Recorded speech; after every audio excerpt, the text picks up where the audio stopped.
বমি বমি ভাব বা খাওয়ার পরপরই সব বের হয়ে যাচ্ছে।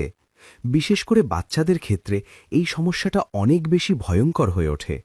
কিন্তু জানেন কি, এমন একটি ওষুধ আছে যা খুব দ্রুত বমি বন্ধ করতে সাহায্য করে। আজকের ভিডিওতে আমরা জানব অনড্যানসেট্রন গ্রুপের জনপ্রিয় সিরাপ এমিস্ট্যাট সম্পর্কে।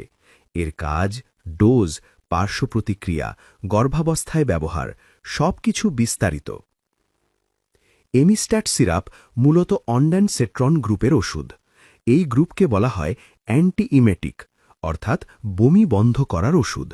এটি শরীরের সেরোটোনিন রিসেপ্টর বা 5-HT3 রিসেপ্টর ব্লক করে কাজ করে, ফলে ব্রেনে বমির সিগন্যাল কমে যায় এবং বমি থেমে যায়। আমাদের শরীরে যখন কোনো ইনফেকশন, খাবারের সমস্যা বা কেমোথেরাপির মতো অবস্থা হয়, তখন সেরোটোনিন নামক একটি রাসায়নিক বের হয়। এই সেরোটোনিন ব্রেনের বমিটিং সেন্টারকে ট্রিগার করে এবং বমি হয়। অনড্যানসেট্রন এই সেরোটোনিনের কাজ ব্লক করে দেয়, ফলে বমির সিগন্যাল বন্ধ হয়ে যায়। এমিস্ট্যাট সিরাপ ব্যবহার করা হয় বমি ও বমি ভাব কমাতে। গ্যাস্ট্রোএন্টেরাইটিস বা পেটের ইনফেকশন, কেমোথেরাপি ইনডিউসড ভমিটিং, রেডিওথেরাপির কারণে বমি, অপারেশনের পর বমি এবং প্রেগন্যান্সিতে বমি, এসব ক্ষেত্রে এটি ব্যবহার করা হয়। বিশেষ করে বাচ্চাদের ডায়রিয়া বা ইনফেকশনে বমি হলে এটি অনেক কার্যকর। ডোজ সবসময় ডাক্তারের পরামর্শ অনুযায়ী নিতে হবে। বড়দের ক্ষেত্রে সাধারণত 4 থেকে 8 মিলিগ্রাম দিনে 2 থেকে 3 বার দেওয়া হয়। বাচ্চাদের ক্ষেত্রে ওজন অনুযায়ী ডোজ নির্ধারণ করা হয়। সাধারণত প্রতিবার 0.15 মিলিগ্রাম প্রতি কেজি ওজন অনুযায়ী 3 বার খাওয়ার 30 মিনিট আগে দিতে হবে। যেহেতু এটি 4 মিলিগ্রাম 5 মিলিলিটার সিরাপ, তাই সঠিক পরিমাণ নির্ধারণ ডাক্তারই করে থাকেন। এই ওষুধ খাবারের আগে বা পরে খাওয়া যায়। সিরাপ হলে ভালোভাবে ঝাঁকিয়ে নিতে হবে এবং মেজারিং চামচ দিয়ে পরিমাপ করে খেতে হবে। সব ওষুধের মতো এটিতেও কিছু পার্শ্ব প্রতিক্রিয়া থাকতে পারে। সাধারণ পার্শ্ব প্রতিক্রিয়ার মধ্যে রয়েছে মাথা ব্যথা, কোষ্ঠকাঠিন্য, মাথা ঘোরা এবং ক্লান্তি।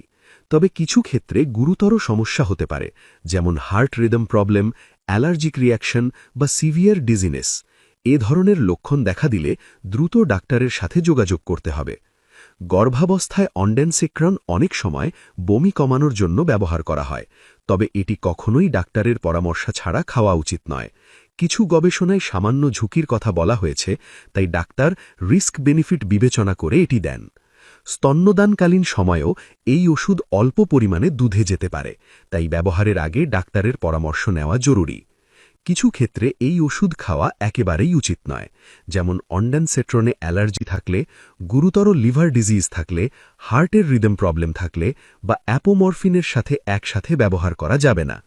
এই ওষুধ ব্যবহারের ক্ষেত্রে কিছু সতর্কতা মেনে চলা জরুরি। লিভারের সমস্যা থাকলে ডোজ কমাতে হতে পারে। হার্টের রোগী হলে সতর্ক থাকতে হবে। শরীরে পটাশিয়াম বা ম্যাগনেসিয়াম কম থাকলে ঝুঁকি বাড়তে পারে। বিশেষ করে বাচ্চাদের ক্ষেত্রে ডাক্তারের পরামর্শ ছাড়া ব্যবহার করা ঠিক না। একটি গুরুত্বপূর্ণ বিষয় হল, এই ওষুধ বমি বন্ধ করলেও মূল রোগ যদি ঠিক না করা হয়, তাহলে সমস্যা আবার ফিরে আসতে পারে। তাই শুধু বমি বন্ধ করলেই হবে না, মূল কারণও চিকিৎসা করতে হবে। ডায়রিয়ার ক্ষেত্রে ওআরএস খুবই গুরুত্বপূর্ণ এবং শরীরের পানি শূন্যতা পূরণ করতে হবে। সংক্ষেপে বলতে গেলে, এমিস্ট্যাট হল অনড্যানসেট্রন গ্রুপের একটি কার্যকর ওষুধ যা বমি বন্ধ করতে সাহায্য করে, তবে এটি অবশ্যই ডাক্তারের পরামর্শ অনুযায়ী ব্যবহার করা উচিত। আজকের ভিডিও থেকে যদি আপনি নতুন কিছু জানতে পারেন, তাহলে ভিডিওটি লাইক করবেন এবং চিকিৎসা বার্তা চ্যানেলটি সাবস্ক্রাইব করে রাখবেন। আপনার বা আপনার বাচ্চার বমি হলে আপনি সাধারণত কি করেন, কমেন্টে জানাতে ভুলবেন না। আর আপনি কি আগে কখনো অনড্যানসেট্রন সিরাপ ব্যবহার করেছেন? আপনার অভিজ্ঞতাও শেয়ার করতে পারেন। এই ভিডিও কি শুধুমাত্র শিক্ষামূলক উদ্দেশ্যে তৈরি। কোনো ওষুধ খাওয়ার আগে অবশ্যই রেজিস্টার্ড ডাক্তারের পরামর্শ নিন।